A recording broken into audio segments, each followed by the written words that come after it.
Let's talk about the downfall of Umaro Sissoco Embalo. Yesterday, guys, Africa witnessed a downfall of a very miserable puppet in Guinea-Bissau, the country of very beautiful people, people full of love, care, charity. Unfortunately, since 2019, they have had at the helm of their country a puppet who was not even supposed to be under the influence of the French, because Guinea-Bissau is a purely Portuguese country and they have little or no influence over Guinea-Bissau today. Unfortunately, he decided to continue being a puppet of the Western imperialistic powers, submissive to them as never before. And he decided to serve them so faithfully at the expense of the lives of Guinea-Bissau citizens. Today, I will not be talking about how he came to power. I promise that in subsequent series, I'll give you like a summary of how Umaro Embalo came to power. But to cut the long story short, yesterday, the armed forces of Guinea-Bissau said enough is enough.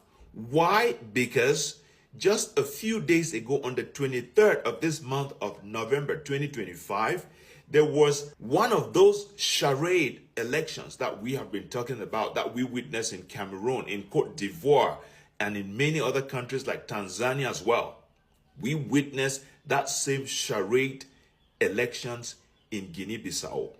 Just a couple of hours after the vote, he had already declared that he was the winner, and the opposition member also declared that he was winner.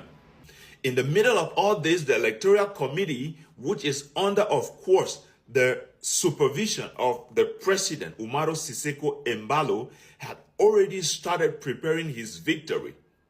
And as God would have it, the military immediately stepped in yesterday to arrest him and orchestrate a military takeover in Guinea-Bissau.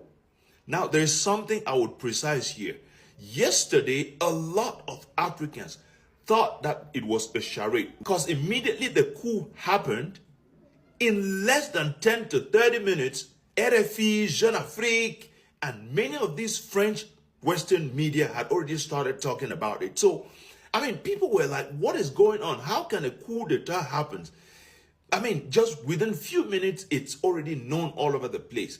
What we did not know, and I also thought it was orchestrated by him, is that when he was about to be arrested by the military, he had to hide one of his phones in his private part. So as he was arrested and they were leading him to detain him in the military headquarters, he asked at some point that he wanted to use the restroom. Of course, that is something that you cannot deter someone from having, right? Those are basic things that you need to permit everybody to have the right to. So as he got into the restroom, what did he do? He immediately opened the tap to be flowing to cause people to know that he was busy doing something. And while the tap was making the noise, he had to quickly make a call to his French bosses and also alerted the Western media that he was under arrest by the military of the country. Thinking that they were going to save his ass, what he didn't know was that the military meant business. And that's the reason why just within 10 to 30 seconds, the news was all over these French media, and Élysée was already aware of what happened. Unfortunately for him, what could France do? France was unable to save President Bazoum of Niger. Do you think that it's Sissoko that France will be able to save? Of course not. So that is what made a lot of people to think that it was some kind of fake coup d'etat. But from yesterday evening, our sources made it very clear that that was what caused the confusion, and he wanted to use that in his favor so that the part of the faction that was still trying to fight for him could save his ass. Unfortunately, that did not work. Now, let's come back to the new military of Guinea-Bissau. Sirs, we have some recommendations, and this is what African youths like myself and patriotic Africans will be looking forward to seeing from you guys. Number one, Africans will be expecting you to break all colonial ties that are still holding Guinea-Bissau captive, be it from colonial Portuguese or be it from France or any Western power.